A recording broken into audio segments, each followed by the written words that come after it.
Hello there and welcome to Terrain Talk 101. And today we're going to be going over kind of the different definitions of terrain and in the end go over some examples. So to start with, we're looking at the core rules, the version that was updated November 1st of 2024. And so the talk about terrain starts on page 35, and in the second paragraph, we have that parts of terrain features are defined by three qualities. So elevation, clear or blocked, and passable or impassable. And it notes that a single terrain feature may contain multiple parts that have different qualities than one another. The elevation piece is fairly straightforward and well defined, I would say. So we're going to be focusing on the clear or blocked and passable versus impassable. So the clear or blocked is what we're going to need to think about when it comes to line of sight. Passable or impassable is more so going to affect how movement happens. So in the example here, it says parts of terrain can have different combinations of qualities. So in this example, the gantry is clear and passable, while they're considering the ladder to be clear and impassable. The buildings are blocked and impassable, and also, of course, the array tower has multiple elevations. So calling the gantry clear and passable, that means that it's not going to block line of sight, and you can move underneath it, even though it would be at a higher elevation than the ground here. The ladder, they're considering clear and impassable. So that means it's not going to block line of sight, but you are going to have to move around it. So the movement tool will have to go around. You can't just have it go through the ladder when it's defined this way. The buildings are, or at least would seem easier, being blocked and impassable. So if you're on the ground, it's going to block line of sight to figures on the other side of it, also on the ground. And you of course can't move through the building if you're at the lower elevation. Before we get to some examples, let's go through a line of sight as well. So a character has line of sight to an object if a straight, unobstructed line can be drawn from any part of that character's base to the object. The line can pass unobstructed through characters, any clear terrain parts, any blocked terrain parts that the character is overlapping, so like Ahsoka up on the building, and any blocked terrain parts with the same or lower elevation than that character. So again, Ahsoka is the same elevation as the building, so that's not blocking line of sight. The line cannot pass through blocked terrain features with a higher elevation than the character if the object is on top of a terrain part. The line can pass unobstructed through all terrain parts with the same or lower elevation as the object. So that's kind of repeating itself in the same way. So as I mentioned, there's actually some parts of the official terrain that you'll want to define with your opponent.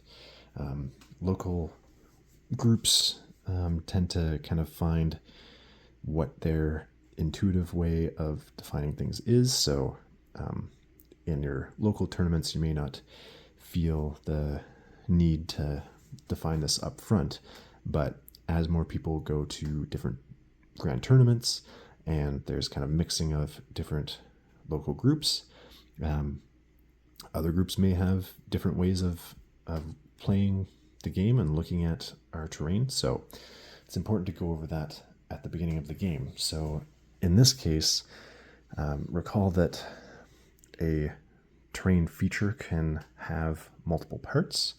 So in this, we have kind of a part that is a higher elevation.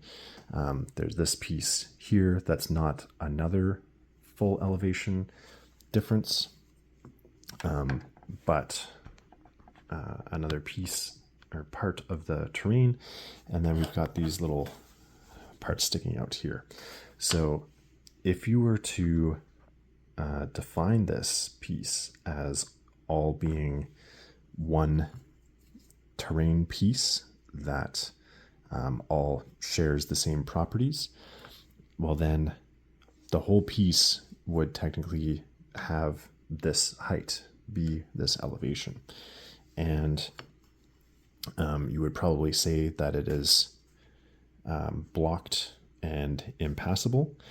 But if you do that for the full piece, well, that means that even these little jut outs are considered to be the same elevation as the top of this, and therefore would block line of sight and also block the ability to move.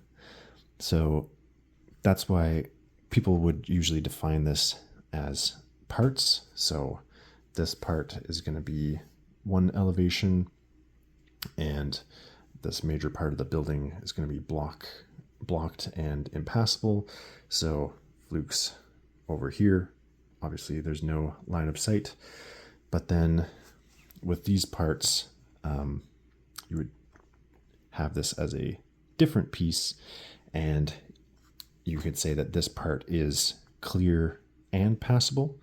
And if that's the case, because the edge of one base going to another passes over this, it has to be, if it's defined as blocked, then they wouldn't actually have line of sight to each other. But if it's defined as clear, then you can have line of sight.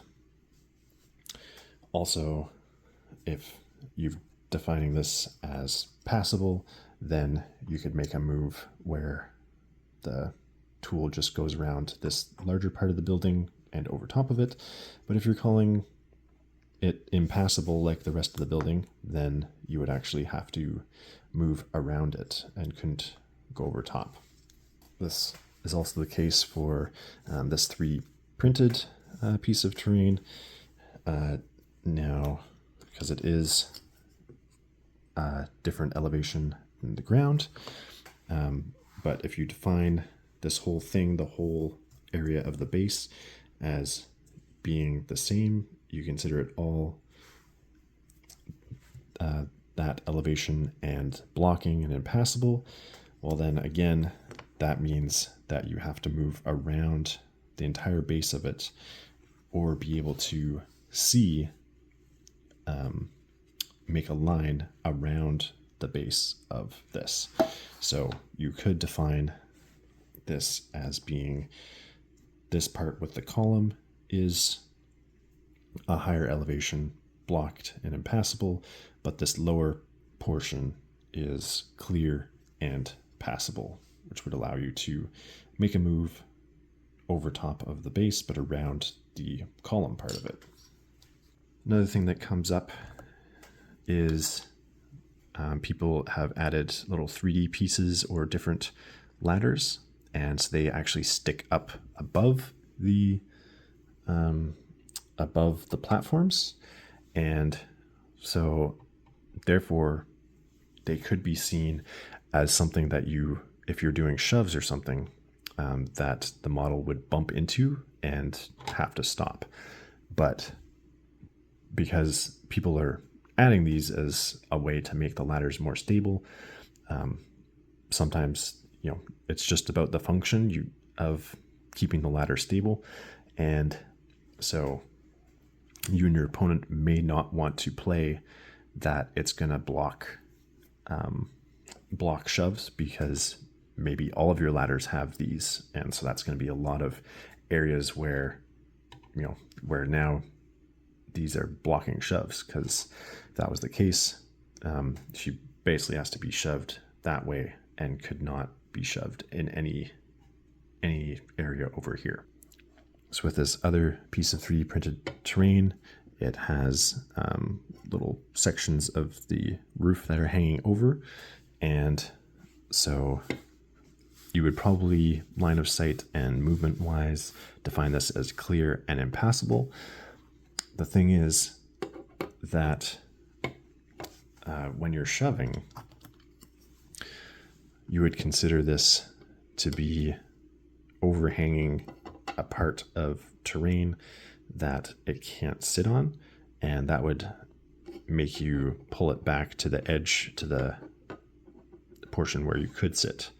Now this is less than an inch by a little bit, but you pretty much would have to shove straight off in order to clear it.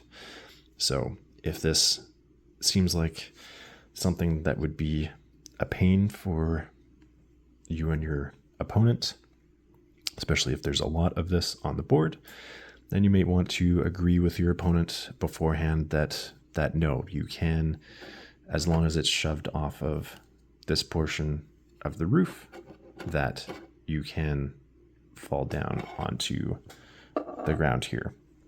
Or let's say this is the only piece on the board.